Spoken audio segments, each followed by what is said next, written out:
الف اللہ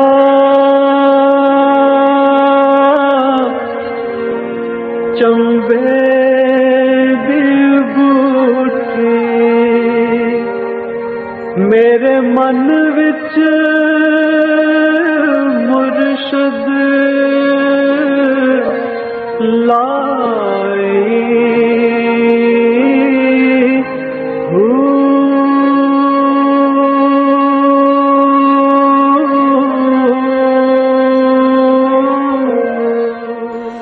بسم اللہ الرحمن الرحیم۔ السلام علیکم، پروگرام المرشد اور میں ہوں منور عتیق۔ ناظرین محترم، میرے ساتھ موجود ہیں ہمارے بہت ہی محترم حضرت امیر محمد اکرم اعوان صاحب۔ آپ سلسلہ نقشبندیہ اویسیہ کے شیخ ہیں، مترجم قرآن ہیں، مفکر قرآن ہیں۔ بہت سارے حوالے ہیں آپ کے تعارف کے، اور آپ بالخصوص جب میں شاعری کی بات کرتا ہوں تو پھر بہت سارے مجھے SMS اور بہت ساری ای میلز آتی ہیں کہ اس پروگرام میں حضرت صاحب کی کوئی نہ کوئی نعت ضرور شامل کیا کیجیے۔ حضرت صاحب بہت شکریہ، آپ نے ہمیں وقت دیا، اور بہت ساری SMS اور ہمیں ای میلز آتی ہیں۔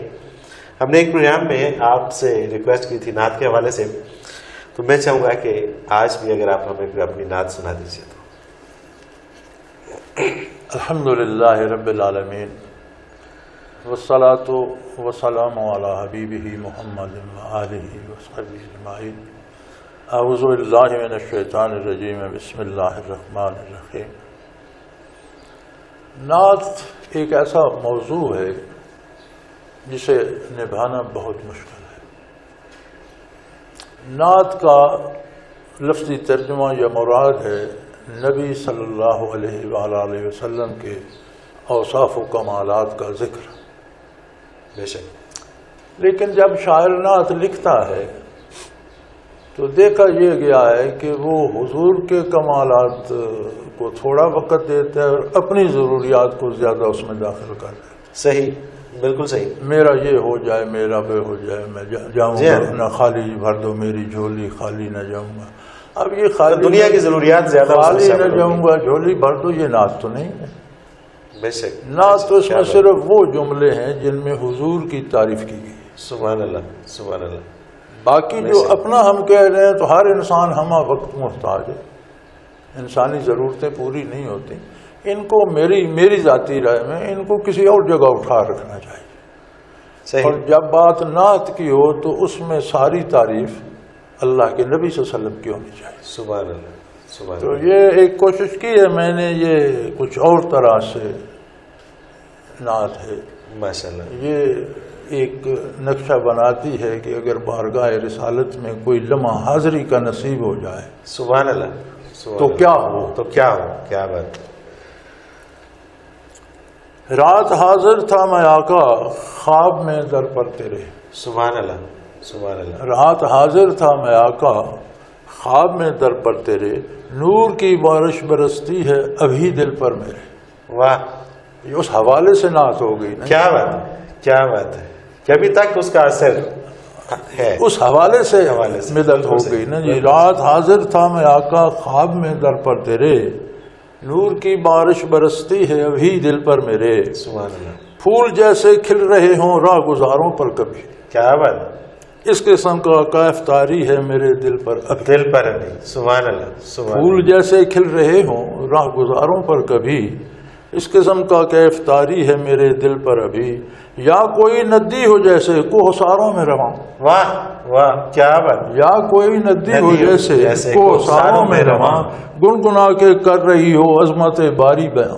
کیا بات، کیا بات، سبحان اللہ۔ یا کوئی چشمہ ہو جیسے دامن کوثر میں، سال میں، یا کوئی چشمہ ہو جیسے دامن کوثر میں، نور کی کرنیں ہوں جیسے ابر لولو بار میں۔ سبحان اللہ، سبحان اللہ۔ نور کی کرنیں ہوں جیسے ابر لولو بار میں، یا کوئی ہرنی ہو سبزہ زار پر پھرتی ہوئی۔ واہ واہ، یا کوئی ہرنی ہو سبزہ زار پر پھرتی ہوئی، آبشار نور ہو کوثر سے گرتی ہوئی، کیا بات، یا کنارے جھیل کے ہو مور یوں رقصاں کوئی۔ سبحان اللہ۔ یا کنارے جھیل کے ہو مور یوں رقصاں کوئی، کوس کے رنگوں میں دنیا پیار کی بکھری ہوئی۔ کیا بات، کوس کے رنگوں میں دنیا پیار کی بکھری ہوئی، ہو شفق سے پھوٹتی سرخی کنارے آب جو، سبحان اللہ. ہو شفق سے پھوٹتی سرخی کنارے آب جو، ننھی ننھی تتلیوں کو ہے گلوں کی جستجو. سبحان اللہ. یا چمن میں پھول جیسے کھل رہے ہوں جا بجا، رنگ برنگی خوشبوؤں سے ہو چمن مہکا ہوا، خواب کا لمحہ بنا ہے رونق بزم حیات. سبحان اللہ.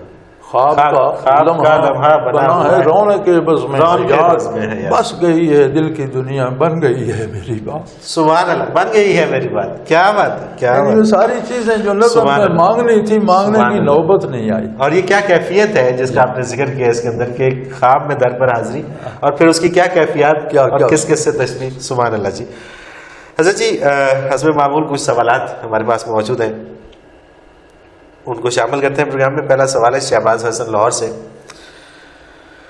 یہ لکھتے ہیں حضرت جی قرآن پاک میں ہے کہ شہید کو مردہ مت کہو، اور پھر یہ بھی ہے کہ افضل جہاد بن نفس ہے، تو کیا ایک ولی اللہ کو موت کے بعد زندہ سمجھا جائے؟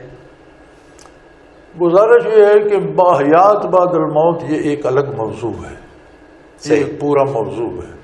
اور آج کل تو فتنوں کا دور ہے، آج تو بحث حیات النبی پہ ہوتی ہے. صحیح. یعنی قرآن تو کہتا ہے کہ جو نبی کی اطاعت میں اللہ کے لیے جان دے دے اسے مردہ نہ کہو. آج ایسا دور آ گیا ہے کہ لوگ نبی کی عظمت کو بھی زندہ کہنے سے روکنے پہ کمر باندھے ہوئے ہیں. بے شک. تو یہ حیات بعد الموت جو ہے، اس میں یہ ہوتا ہے کہ دنیا کی زندگی منقطع ہو جاتی ہے، لیکن روح کا تعلق بدن سے اتنا مضبوط رہتا ہے، بلکہ وہی بدن اس کا ایک طرح کا مسکن رہتا ہے. اس لیے شہداء کے وجود بگڑتے نہیں ہیں. یعنی اس صدی میں 14ویں صدی میں بعض صحابہ کے وجود آئے مبارک نکالے گئے اور تر و تازہ تھے. سبحان اللہ. سبحان اللہ. بلکہ ترکی میں جو وجود آئے مبارک 2 صحابہ کے نکالے گئے تھے، تو ایک جرمن ڈاکٹر جو بہت بڑا سائنٹسٹ تھا اور آنکھوں کا بہت بڑا ماہر تھا، تو ایک صحابی کی آنکھیں کھلی تھی. وہ اس لیے مسلمان ہو گیا کہ اس نے کہا کہ میں پورے وثوق سے کہہ سکتا ہوں کہ یہ آنکھ زندہ شخص ہے. اللہ اکبر. مر جانے والے اور زندہ کی آنکھ میں بڑا فرق ہو جاتا ہے. بے شک. اس نے کہا نہیں، یہ آنکھ مردہ کی، یہ آنکھ زندہ شخص کی ہے. اس شخص کو مرے ہوئے 1400 سال ہو گئے. اللہ اکبر. وجود سلامت ہے، وجود کو تو چھوڑیں، یہ آنکھ زندہ شخص کی. تو یہ اس لیے ہوتا ہے کہ روح اگرچہ برزخ میں چلی جاتی ہے، لیکن بدن کے ساتھ اس کا ربط اتنا مضبوط ہوتا ہے کہ وہ بدن ڈسمنٹل نہیں ہوتا، بگڑتا نہیں. جب بدن کا تعلق، روح کا تعلق بدن سے کم ہو جاتا ہے، کم رہتا ضرور ہے. ہر بدن کا ذرہ خواہ جل جائے، خاک ہو جائے، مٹی میں مل جائے، اس کا تعلق روح سے رہتا ہے. صحیح. دنیا میں بدن مکلف ہوتا ہے، روح اس کے تابع ہوتی ہے. یعنی تکلیف چوٹ بدن کو لگے گی، درد بدن کو ہوگا، دکھ روح کو بھی ہوگا. صحیح، بالکل ایسے. برزخ میں مکلف بذات روح ہوتی ہے.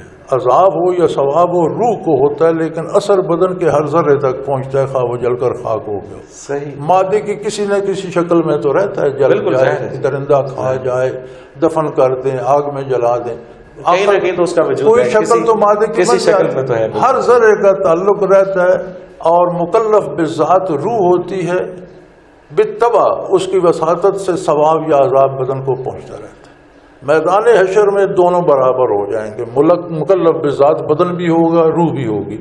عذاب ثواب دونوں کو برابر ہوگا. اب یہ جو سوال ہے اس کا تعلق اس چیز سے ہے کہ جو شہید ہوتے ہیں، تو ایک لحاظ سے ولی اللہ بھی شہید ہیں جو ساری عمر نفس سے جہاد کرتے ہیں. اب یہ رب جانے ولی اللہ کون ہے، ہمارے پاس کوئی رسید نہیں. بالکل صحیح. اگر ولی اللہ ہے، اگر ہے تو پھر وہ زندہ ہے، تو پھر اس کے وجود کا تعلق اس کی روح سے اتنا مضبوط ہوگا کہ اس کا وجود بھی قبر میں سلامت ہوگا، اور اس میں وہ روح کی زندہ کی خصوصیات بھی ہوں. جب زندہ ہوگا تو زندگی کی خصوصیات بھی ہوں گی، لیکن وہ ہوں گی جو برزخ میں سنے گا، سمجھے گا. لیکن یہ نہیں کہ اسے دنیا کی بھوک لگ جائے، پانی کی پیاس لگ جائے، گرمی سردی اثر کرے. دنیا سے اس کا تعلق ختم ہو گیا، برزخ میں چلا گیا. اور حیات النبی سے بھی یہ مراد ہے کہ حضور دنیا سے جلوہ افروز ہو گئے اور جلوہ برزخ میں جلوہ افروز ہو گئے، دنیا سے پردہ فرما گئے، لیکن برزخ میں بھی وجود اقدس میں وہی حیات ہے، اسی طرح رہے۔ سبحان اللہ۔ اور جب مسئلہ حضور صلی اللہ علیہ وسلم کا آتا ہے تو ایک چھوٹا سا جملہ کہہ دوں سمجھنے کے لیے لوگوں کو آسانی ہوگی کہ اللہ کریم نے جتنی کائنات بنائی ہے اس میں سب سے افضل نبی کریم صلی اللہ علیہ وسلم کو بنایا۔ بے شک بے شک۔ نبی اکیلی روح کو بھی نہیں کہتے، اکیلے جسم کو بھی نہیں کہتے۔ بالکل صحیح۔ جب بات نبوت و رسالت کی آتی ہے تو روح مال جسد دونوں مراد ہوتے ہیں۔ صحیح صحیح۔ اب اگر نبی صلی اللہ علیہ وسلم کی روح اللہ نے قبض فرما لی تو کہیں تو رکھے گا، جنت میں رکھے گا، علیین میں، اعلیٰ ترین مکان میں۔ کیا وہ اعلیٰ ترین مقام وجود نبوی سے اعلیٰ ہوگا؟ اللہ اکبر۔ یعنی روح تمام کائنات میں روحوں سے افضل ہے تو وجود عالی بھی کائنات کی ہر تخلیق سے افضل ہے۔ بالکل اس میں جنت بھی آ جاتی ہے، علیین بھی تخلیق ہے، ان سب سے بھی افضل وجود محمد الرسول اللہ ہے۔ تو اگر یہ مانا جائے کہ روح اطہر وجود اقدس سے جدا ہو کر کسی دوسری جگہ جلوہ افروز ہے تو اس کا مطلب ہے اعلیٰ جگہ سے حضور ہجرت فرما کر کمتر جگہ پر جلوہ افروز۔ اور یہ ممکن نہیں ہے، اور یہ ممکن نہیں ہے، اور اتنا سادہ سا اور سمپل سی یہ بات ہے، کیوں نہیں لوگ اب سمجھتے؟ اس پہ کوئی کھینچا تانی کرتا رہے، شور شرابہ کرتے رہے، دکانداری ہے نا جی، اپنی لوگ دکانداری ہے۔ غلط کرتے ہیں۔ اس کا یہ مطلب نہیں کہ حضور کی عبادت شروع کر دی جائے یا حضور اللہ کا حصہ بن گئے، حضور اللہ کے رسول ہیں، خاتم النبیین ہیں، لیکن اللہ نما ہے۔ حضور سے ہم نے اللہ کو پانا ہے، حضور کی عبادت نہیں کرنی۔ اسی سے حضور نے منع فرمایا کہ میری قبر کو عبادت گاہ نہ، سجدہ گاہ نہ بنا لینا۔ آپ کی لیکن حیات طیبہ کے اوپر عمل پیرا ہو کر جہاں تک حیات کا تعلق ہے تو یہ صورت ہے حیات۔ سبحان اللہ سبحان اللہ۔ حضرت جی ایک اور بڑا اہم ترین سوال ہے، فریہ انور ہے لاہور سے، یہ کہتی ہیں کہ گھر میں کتا اگر ہو یا تصویر ہو تو کہتے ہیں کہ وہاں پر رحمت کے فرشتے نہیں آتے، اور تصویر اگر گھر میں ہو تو نماز نہیں ہوتی، ذرا وضاحت فرمائیے۔ یہ بڑا سوال، اچھا سوال بھی ہے، اور میرا خیال ہے یہ آج کے دور کی بڑی ضرورت بھی ہے جی جی۔ کہ آج کا دور تو تصویر تو قدم قدم پہ ہے، آپ کے موبائل میں بھی ہے، آپ کے ٹیلی فون میں بھی ہے، بلکہ سب سے بڑھ کے ہمارے آپ کی کرنسی ہے، آپ کے پاسپورٹ میں بھی ہے، آپ کے شناختی کارڈ میں بھی ہے۔ تو اس کا مطلب تو یہ ہے کہ آپ نماز پڑھ رہے ہیں، کارڈ جیب میں ہے تو بھی بت جیب میں ہے، اور جو کرنسی ہے تو بھی بت جیب میں ہے، تو یہ تو بڑا مسئلہ ہو جائے گا۔ آپ طواف کر رہے ہیں اور کم از کم پاسپورٹ تو آپ کے پاس ہوگا، خانہ کعبہ کا جب طواف تصویر اس میں بھی ہے تو آپ بغل میں بت دبائے طواف کر رہے ہیں۔ تو یہ سمجھ لیا جائے، علماء متقدمین کی رائے یہ ہے کہ جہاں قرآن میں اس کی حرمت آئی ہے وہاں لفظ تصویر نہیں ہے، تمثیل ہے۔ تمثیل، صحیح۔ قرآن نے جو لفظ استعمال فرمایا وہ تمثیل ہے، صحیح۔ اور تمثیل کہتے ہیں 3 ڈائمینشن چیز کو۔ صحیح۔ تمثیل وہ بنتی ہے جس کے 3 رخ ہوں، لمبائی، چوڑائی اور اونچائی، جسے انگریزی میں 3 ڈائمینشن کہتے ہیں۔ بالکل صحیح۔ تو 3 ڈائمینشن جو ہوتا ہے وہ بت ہوتا ہے۔ صحیح۔ یہ تصویر جو کاغذ پہ ہے اس میں ڈائمینشنز نہیں ہوتی، اس میں موٹائی نہیں ہوتی، اس کا کوئی وجود نہیں ہوتا، ایک کاغذ پہ ایک لکیر ہے۔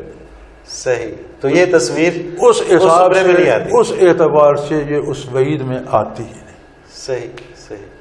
اب یہ جو رواج گھروں میں ہو گیا ہے، بڑے گھروں کے خاص کمرے، ایک حال میں بہت بڑا بدھا کا بت کھڑا ہوگا یا کسی خوبصورت عورت کا بت بنا ہوا، ایک رواج ہو گیا ڈرائنگ روم میں تھوڑی سی بجری ڈال کر، تو اس کا مطلب ہے اس کا کوئی جواز نہیں ہوگا، اس کمرے میں نماز نہیں ہوگی، وہ تمثیل کے وہ تمثیل میں آئے گا۔ بالکل صحیح۔ یہ جو کاغذ پہ نقش ہوتا ہے یہ اس میں نہیں آئے گا، ایک بات ہوگی۔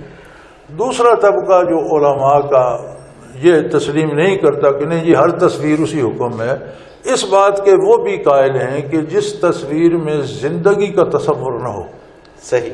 یعنی آپ نے گھوڑے کی تصویر یہاں تک بنا دی، ٹھیک ہے، یہاں تک بنا دی، انسان کی تصویر سینے سے اوپر بنا دی، تو اس میں تصور حیات نہیں ہے۔ اب اس کی دلیل وہ یہ دیتے ہیں کہ قسطنطنیہ کا کلیسا جب مسلمانوں نے فتح کیا تو بہت بڑا کلیسا تھا، تو اب اسے گرانا یا اتنی بڑی عمارت کو ضائع کرنا یہ تو زیادتی ہے۔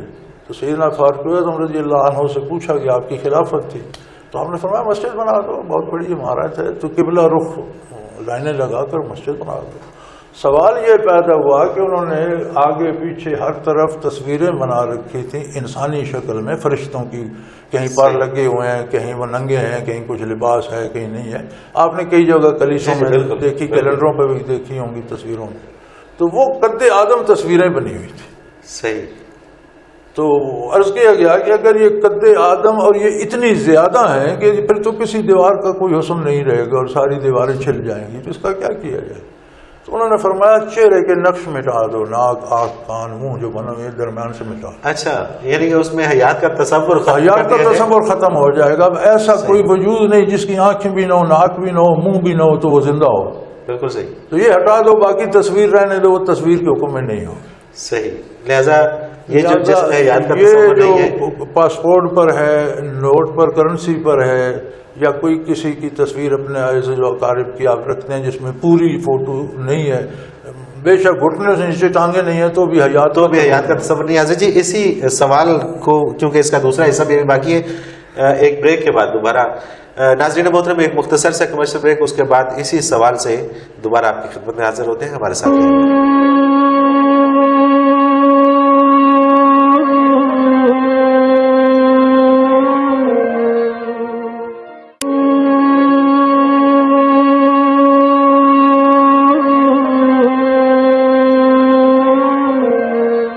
پروگرام ایک بار پھر خوش آمدید. اور ناظرین وقفے پہ جانے سے پہلے بات کر رہے تھے کہ اگر گھر میں تصویر ہو یا گھر میں کتا ہو، تو ایک سوال تھا ہمارے پاس کہ پھر رحمت کے فرشتے نہیں آتے. تو اس کی حضرت صاحب وضاحت فرما رہے تھے. تصویر آپ نے فرمایا کہ اگر اس میں حیات کا تصور نہیں ہے تو پھر سب اس کے قائل ہیں کہ اس کے قائل ہیں. تمام جتنے بھی علماء اکرام ہیں وہ متفق ہیں کہ پھر ہو جاتی ہے نماز. اور کتے کے حوالے سے، کتے کا ذکر قرآن کریم میں بھی آیا ہے، ان شکاری کتوں کا جو آپ شکار کے لیے تربیت دیتے ہیں اور رکھتے ہیں. صحیح. اور فرمایا گیا ہے کہ اگر وہ تربیت یافتہ کتے آپ جانور پر چھوڑتے ہیں اور وہ جانور کو پکڑ لیتے ہیں اور آپ جا کر ذبح کر لیتے ہیں تو حلال ہے. صحیح. اب اگر شکار کر کے جانور حلال ہے تو شکاری کتے کوئی رکھے گا، سدھائے گا، تب جا کر وہاں پہنچیں گے. بالکل صحیح. اس کا مطلب ہے ان کا ضرورت کے لیے ان کا رکھنا جائز ہے. جہاں یہ ضرورت ہے کہ شکار زندگی کی ایک ضرورت ہے، ایک حصہ ہے ہماری غذا کا، بالکل، وہاں شکاری کتے کے رکھنے کا جواز ہو گیا. اسی طرح ایک دوسری حدیث مبارک میں ارشاد ہے کہ جہاں چور ڈاکو کا ڈر ہو اور رکھوالی کے لیے کوئی کتا رکھتا ہے تو اس کے مصداق میں نہیں، اس حکم میں نہیں آتا، اس حکم میں نہیں آتا. بالکل صحیح. اس کی اجازت ہے. تو ویسے موج میلے کے لیے کتے رکھنا وہ درست نہیں ہے. صحیح. وہ اس میں آتے ہیں جو نہ شکار کرتے ہیں نہ رکھوالی کرتے ہیں. میں شوقیہ لوگوں نے کہ انگریز کتے پالتے ہیں، ہم بھی کتے پالیں، کتے اٹھا کر ساتھ تصویریں بنا لیں، یا باہر سے گھر میں آئے تو کتا پاؤں میں لوٹنے لگا اور جاتے ہی اسے بائی بائی کر کے چلے گئے. یہ مطلب کتے کو کتا رہنے دیں، کتے کو کتا رہنے دیں، یہ حکم اس پر لاگو ہوتا ہے. تو کوئی رکھوالی کے لیے رکھتا ہے جائز ہے، اجازت ہے. شکار کے لیے رکھتا ہے اجازت. شکار کے لیے اگر رکھتا ہے اور وہ شوق نہیں بلکہ ضرورت کے تحت ہو. حضرت جی ایک سوال ہے، نصر اللہ ہے لاہور سے. اہل تصوف ایک لفظ مجاہدہ بہت استعمال کرتے ہیں، پھر اسے اضطراری اور اختیاری کا نام بھی دیتے ہیں. براہ کرم لفظ مجاہدہ کی وضاحت فرما دیجیے. مجاہدہ جدوجہد سے مشتق ہے، اسی سے جہاد مشتق ہے. صحیح. مجاہدہ کا معنی ہوتا ہے بہت زیادہ محنت کر. ایک ہوتی ہے نارمل روٹین کی محنت، ہم 5 نمازیں بھی پڑھتے ہیں، فرصت مل جائے تلاوت بھی کر لیتے ہیں، کبھی تسبیح بھی ہاتھ میں. یہ ہمارا ایک روٹین ہے یار، مسلمان مرد عورت کی، جسے اللہ توفیق دے. یہ امور عادی میں سے ہے ہمارے لیے، یہ ہماری روزمرہ کی روٹین بن جاتی ہے، امور عادیہ میں آ جاتی ہے. صحیح. اس سے بڑھ کر یعنی کہ 5 نمازیں بھی پڑھتا ہے، ساتھ تہجد کا اہتمام بھی کرتا ہے، نمازوں کے ساتھ زیادہ نوافل کا اہتمام کرتا ہے، روزانہ تلاوت بھی کرتا ہے اور اس کا ایک مقرر کر لیتا ہے مجھے پارہ روز پڑھنا ہے، مجھے 3 روز پڑھنے ہیں، مجھے 5 پارے روز پڑھنے ہیں. یہ جو وہ زائد محنت کرتا ہے، راتوں کو اٹھ کر ذکر اذکار کرتا ہے، دن کو وقت نکال کر ذکر اذکار کرتا ہے، تو یہ جو اوور ٹائم وہ لگاتا ہے، جسے آپ اس طرح کہہ لیں، وہ مجاہدہ ہے. بالکل صحیح. اب یہ مجاہدہ تو بندے کی طرف سے، عطا اللہ کی طرف سے. یہ ضروری نہیں کہ اس نے مجاہدہ 10 آنے کا کیا ہے تو اسے مزدوری 10 آنے میں لے، وہ 10 روپے 10,000 دے دے، اس کی مرضی. بے شک. کیونکہ جو چیزیں ملتی ہیں وہ ثمرات ہوتے ہیں، پھل ہوتا ہے. ثمرات اللہ کی طرف سے. ایک درخت پہ 10 بیر لگا اور ایک پہ 10,000 لگا دے، یہ اس کی مرضی. یہ اس کی مرضی. بیری تو جس نے پر 10 لگے اس نے بھی اتنی محنت کی، اس کے درخت پہ 10 پھل لگے. دوسرے نے بھی اتنی محنت کی، اس پہ 10,000 لگ گئے، تو یہ پھل لگانا یہ اس کا کام ہے. جب کسی کو مجاہدے سے زیادہ انعام مل جاتا ہے تو چونکہ قدرت کا ایک نظام ہے، دنیا عالم اسباب ہے، ہر سبب کے نتیجے میں کچھ پیدا ہوتا ہے. یہ دنیا کی اللہ نے نظام ایسا بنایا ہے، بلکہ اللہ خود جو کام کرتا ہے. عیسیٰ علیہ السلام کو بغیر والد کے پیدا فرمایا، بغیر سبب کے نہیں. جبرائیل امین کو بھیجا کہ جا کر مائی صاحبہ کو دم کر دے. بھائی کیا ضرورت تھی جبرائیل کے دم کی؟ اللہ ضرورت یہ ہے کہ دنیا عالم اسباب ہے، اللہ کریم نے خود بنائی، وہ خود سبب کو ترک نہیں کرنا چاہتا، بے شک اپنے نظام کو قائم رکھے گا. بالکل صحیح. تو جب کسی کو وہ عطا کر دیتا ہے کہ اس کا مجاہدہ تو تھا، اسے 10,000 روپے ملتے، اس نے 10 لاکھ دے دیے. اب مجاہدے میں اور عطا میں جب گیپ آ گیا تو یہ تو اتنا ہی کرے گا، کرنے سے رات تو کوئی بیماری آ جائے گی، کوئی مصیبت آ جائے گی. تو وہ مصیبت بھگتے گا اور اس میں بھی اللہ کا شکر ادا کرتا رہے گا، تو اسے مجاہدے اضطراری کہتے ہیں. وہ جو اللہ نے اس سے زبردستی کرا دیا کہ یہ اب کمی پوری کرو. بالکل صحیح، بالکل صحیح. تو یہ عموماً اہل اللہ کے ساتھ یہ رہتا ہے، چونکہ اس کی عطا وسیع ہوتی ہے تو مجاہدے پورے نہیں ہوتے، تو مجاہدہ اضطراری ضرور رہتا ہے. صحیح. تو یہ چلتا رہتا ہے اس طرح.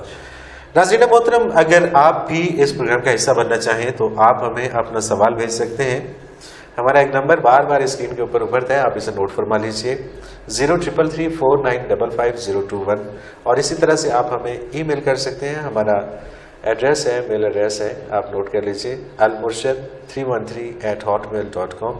حضرت جی ایک اور سوال ہے، بیسیکلی یہ ایک شعر کا مطلب جاننا چاہتے ہیں. محمد ایوب کمبو ہیں لاہور سے. یہ لکھتے ہیں جی اللہ تعالیٰ کی لاکھوں رحمتیں، لاکھوں سلام حضرت محمد صلی اللہ علیہ وسلم پر، اللہ تعالیٰ کے محبوب بندوں پر، اللہ تعالیٰ کے دوستوں پر. حضرت جی سلطان العارفین کے ان اشعار کی وضاحت فرما دیجیے. گند ظلمات اندھیر غباراں، راہ خوف خطر دے ہو، آب حیات منور چشمے، اوتے سائے زلف امبر دے ہو، مکھ محبوب دا خانہ کعبہ، جتھے عاشق سجدہ کردے ہو، دو زلفاں وچ نین مسلے، جتھے چاروں مذہب رلدے ہو، مثل سکندر ڈھونڈن عاشق، ایک پلک آرام نہ کردے ہو. بڑی سادہ سی بات ہے، اور شاعری جو ہوتی ہے اس کی اپنی زبان ہے، اور یہ شاعری کا کمال یہ ہوتا ہے کہ یہ اشاروں کنایوں میں مفہوم سمجھا دیتی ہے. صحیح. وہی مفہوم آپ ایک سادہ سے جملے میں بھی کہہ سکتے ہیں، لیکن جب اسے اشاروں کنایوں کی زبان میں آپ ڈھالتے ہیں تو پھر وہ شعر بن جاتا ہے. شاعری اور عام گفتار میں فرق یہ بات وہی ہوتی ہے جو ہم روزمرہ باتیں کرتے ہیں، شاعر بھی تو وہی کچھ کہتے ہیں، لیکن وہ اسے اشاراتی اور کنایہ کی زبان میں لے جاتے ہیں، اور جتنا مفہوم کنایے میں وہ پوشیدہ کر سکیں اتنا شعر قیمتی ہو جاتا ہے. جتنا اس سے مفہوم تلاش کرنا پڑے، وہ خاص لوگوں کے لیے شاید وہ ڈھونڈ کر جانا پڑے وہاں تک، تو اتنا وہ شعر قیمتی ہے. اب اس شعر کا سارا ماحصل میں عرض کر دوں یہ ہے کہ سارا دین اور وصال الہی حضور صلی اللہ علیہ وسلم کی ذات کے اتباع میں. سبحان اللہ، سبحان اللہ. یعنی وہ زلف مبارک سے شروع ہو کر چشمہ مبارک، دہن مبارک، روح مبارک، اس سارے کا مطلب یہ ہے کہ سارے کا سارا دین، سارے کا سارا قرب الہی، جو کچھ آب حیات کسی نے پانا ہے وہ اتباع محمد صلی اللہ علیہ وسلم کے باہر نہیں ہے، سب کچھ اس کے اندر. بالکل بالکل. اور جنہیں آرزو ہوتی ہے وہ دنیاوی لذتیں کم کر دیتے ہیں اور اس کی طرف محنت زیادہ کرتے ہیں. صحیح. یعنی پل بھر آرام نہ کرتے، وہ کوئی پل اپنا ضائع نہیں کرتے، ایک ایک پل زندگی کا گن گن کر حضور کے اتباع اور اللہ کے ذکر میں گزارتے ہیں، تب جا کر وہ آب حیات، یعنی پھر انہیں موت نہیں آتی. سبحان اللہ. دنیا سے وہ پوشیدہ ہو جاتے ہیں لیکن انہیں راہ حق کی شہادت اور دائمی حیات نصیب ہو جاتی ہے. تو مطلب تو آسان سا ہے. ہاں لیکن وہ اصل میں لوگ پھنس جاتے ہیں نا، جہاں پہ یہ بات آ گئی کہ مکھ محبوب دا خانہ کعبہ، جتھے عاشق سجدہ کرتے جی، یعنی جو آپ نے ارشاد فرما دیا وہی حق ہے، وہی حق ہے. پوری دنیا کا قبلہ خانہ کعبہ ہے، بالکل. کائنات کا حق وہ ہے جو رخ اقدس سے نکلا، سبحان اللہ سبحان اللہ اس کے بعد حق نہیں ہے. نہیں ہے. جس طرح بیت اللہ کے علاوہ کوئی جگہ ایسی نہیں جدھر سمت کر کے آپ سجدہ کریں، بے شک. اس طرح جو حضور نے ارشاد فرما دیا کوئی دوسرا لفظ جملہ نہیں ہے کہ آپ متبادل کوئی ڈھونڈ لیں، کوئی نہیں ہے. صحیح صحیح. ان کے مفاہیم اس طرح ان میں بالکل صحیح. اور یہ دو زلفاں وچ نین مسلے جی ہاں، جتنے چاروں مذہب چلتے ہو، یعنی کہ انہاں زلفاں تو باہر آپ کی ذات تو باہر، آپ کی چشمہ مبارک کو جو چیز پسند آ گئی وہ دین بن وہ دین بن گیا. سبحان اللہ سبحان اللہ. لیکن سنت کے مختلف انداز ہیں. حضور نے حکم دے دیا سنت ہے، حضور نے عمل کیا سنت ہے، حضور نے دیکھا چیز کو پسند فرمایا سنت ہو. سبحان اللہ سبحان اللہ. تو یہ ان سب کی تشریح سلطان العارفین کر رہے ہیں. سبحان اللہ. ان کا ایک اپنا انداز ہے اور وہ سمجھنے والے لوگ اس کو وہ ادبی انداز ہے، شعری انداز ہے. مسز عائشہ خان جی کہتی ہیں کہ اس پروگرام میں تصوف کے حوالے سے بہت سی معلومات ملتی ہیں. پروگرام کو ریپیٹ کریں، کوشش کریں گے جی انشاءاللہ ریپیٹ کریں. آگے وہ لکھتی ہیں جی کہ حضرت صاحب جب جواب دیتے ہیں تو ہر ایک جملہ دل میں اتر جاتا ہے اور بڑے سے بڑا مسئلہ بھی پلک جھپکتے میں حل ہو جاتا ہے. اللہ تعالیٰ حضرت صاحب کو لمبی اور صحت والی عمر عطا کرے. آمین جی. اللہ تعالیٰ حضرت صاحب کو ایسی صحت عطا فرمائے کہ ہم 4 پروگرام ایک ہفتے میں کریں. زبیر سومرو ہیں جی، ان کا ایک سوال ہے، مجھے تو خیر سمجھ نہیں آیا کیا کہنا چاہتے ہیں. یہ کہتے ہیں کسی کے دل میں جگہ بنانے کے لیے کیا کرنا چاہیے؟ کوئی انسان کسی کے دل میں جگہ نہیں بنا سکتا، نہیں بنا سکتا. کوئی انسان صحیح. کسی کے دل میں جگہ نہیں بنا سکتا. یہ جنہیں ہم عشق اور محبت کہتے ہیں یہ غرض کے سودے ہوتے ہیں، یہ ضرورتیں ہیں. صحیح. انہیں ہم محبت اور عشق کا نام دیتے ہیں، یہ ضرورتیں ہیں. اگر ہم کسی خاتون سے محبت کرتے ہیں تو اگر وہ ہماری ضرورت پوری کرنے کے قابل نہ رہے تو بوجھ نہیں بن جاتے. بالکل صحیح. پا بھی لیں، شادی ہو جائے، اسے فالج ہو جائے، اسے کینسر ہو جائے، تو محبت تو پھر تو وہ کہتے ہیں یہ گلے پڑ گئی اب کیا کریں. تو یہ محبت نہیں، یہ ضرورتیں. بالکل صحیح. دل میں جگہ بنانے کا ایک ہی طریقہ ہے کہ دل گھر ہے اللہ کا. بے شک. آپ اللہ کے ہاں اپنی جگہ بنائیں، ہر دل میں آپ کی جگہ ہو. سبحان اللہ سبحان اللہ سبحان اللہ. آپ کا کوئی مقام اللہ کے نزدیک ہو، ہر دل میں، ہر سالے دل میں آپ کی جگہ، اور جس دل میں آپ کی جگہ نہیں ہوگی وہ دل ہی مردود ہوگا. اللہ اکبر. اگر دلوں میں رہنا چاہتے ہیں تو اپنی جگہ اللہ کی بارگاہ میں بنائیں اور دل میں اللہ کو بسائیں. سبحان اللہ. ہر دل میں آپ کی جگہ بن جائے. سبحان اللہ سبحان. باقی غرض کے سودے ہیں یار، انہیں خام خواہش کو محبت کے خلاف چڑھا کر کیوں. باپ بڑی محبت سے بیٹوں کو پالتا ہے، بڑے پیار سے پالتے ہیں. کتنے باپ ہیں جب بیٹے بڑے ہو کر کمائی نہ کریں تو ان سے محبت کریں؟ کتنے ہیں؟ بے شک بے شک. بہت سارے. اور کئی تو باپ کو گھر سے ہی نکال دیتے ہیں، بیٹے نکال دیتے ہیں، کبھی باپ گھر سے نکال دیتے ہیں. جس کا مطلب ہے یار محبت نہیں تھی، تم اپنے بڑھاپے کے لیے سرمایہ بنا رہے تھے. اور یہی بات ہے شاید جب بیٹیاں پیدا ہوتی ہیں تو وہ روتا ہے کہ یار کیوں ہو گئی ہیں، کیونکہ وہ مطلب ہے اس سے کہ بیٹا پیدا ہوتا ہے. یہ محبتیں تو نہیں ہے نا، یہ تو غرض پوری کرنے کے مختلف انداز ہیں، یہ ضرورتیں ہیں. محبت جہاں ہوتی ہے، محبت کی سب سے پہلی خصوصیت یہ ہوتی ہے کہ اس کی کوئی آرزو نہیں ہوتی، وہ بے غرض ہوتی. بے غرض ہوتی. بالکل صحیح بات. اور یہ لوگوں کو اللہ سے بھی بے غرض محبت نہیں ہے، وہ اللہ سے بھی محبت کرتے ہیں اپنی ضرورت کے لیے. وہ کریم ہے، وہ کہتے ہیں مجھے یہ بھی قبول ہے، آؤ تو اللہ اکبر. اللہ وہ اس پہ بھی اجر دے سکے. لیکن اصل مزہ جب آتا ہے کہ جب محبت وہ کی جائے کہ سب کام اس کے سپرد کر دیا ہے. سبحان اللہ سبحان اللہ. ابراہیم علیہ السلام کو کی جائے تو اس کی رضا کے لیے. ابراہیم علیہ السلام کو جب آگ میں پھینکنے کی تیاری ہوئی تو تمام فرشتوں نے بارگاہ الہی میں عرض کی بار الہ ہم کس لیے ہیں؟ یہ چند کمزور بندے تیرے خلیل کو آگ میں، ہمیں اجازت دے، ہم انہیں بچا لیں، ہم ان کو تہس نہس کر دیں. تو فرمایا پوچھ لو ابراہیم سے. اب جبریل امین تمام فرشتوں کے سردار ہیں، وہ حاضر ہوئے، سلام عرض کیا کہ اللہ کریم نے حکم دیا کہ آپ سے اجازت لے لی جائے تو ہم آپ کو آگ میں جانے سے پہلے اچک لیں، آگ بجھا دیں، ان کو تباہ کر دیں. تو انہوں نے پوچھا جبرائیل تم جانتے ہو مجھے آگ میں کیوں پھینک رہے ہیں؟ میں نے کیا کیا؟ یہ اللہ کے لیے آپ نے اللہ کا نام، اللہ کا پیغام دیا، یہ اللہ کے اس کے بدلے آپ تو انہوں نے فرمایا تو پھر اللہ دیکھ نہیں رہا، دیکھ رہا، چاہے تو بچا نہیں سکتا، بچا سکتے تو اس نے کہا تم درمیان میں کیوں آتے؟ سبحان اللہ، سبحان اللہ۔ پتہ تب چلے نعرے ابراہیم ہو، آپ پنگوڑے میں پڑے ہوں، جبرائیل امین کا ہے میں بچا لوں، تو آپ کہیں نہیں بیچ میں بات ہو، بیچ میں مت آؤ، میں جانوں میں وہ دیکھ رہا، اگر وہ اس میں خوش ہے کہ مجھے جلا دے تو جلا دے۔ سبحان اللہ، سبحان اللہ، یہ محبت ہے۔ سبحان اور وہ ایسا قادر ہے کہ اس نے کوئی سبب تلاش، اس نے آگ کو حکم دیا کہ میں نے تمہیں جلانے کے لیے پیدا کی دیا، ہمیشہ جلاتی ہو، ہر چیز کو جلاتی رہو گی، لیکن کونی بردم و سلام علی ابراہیم، ابراہیم کے لیے جلتی بھڑکتی رہے، ابراہیم کے لیے باد بہاری بن جا۔ سبحان اللہ، سبحان اللہ۔ آگ باد بہاری بن تو یہ محبت ہے، باقی غرضوں کے سودے ہیں بھائی۔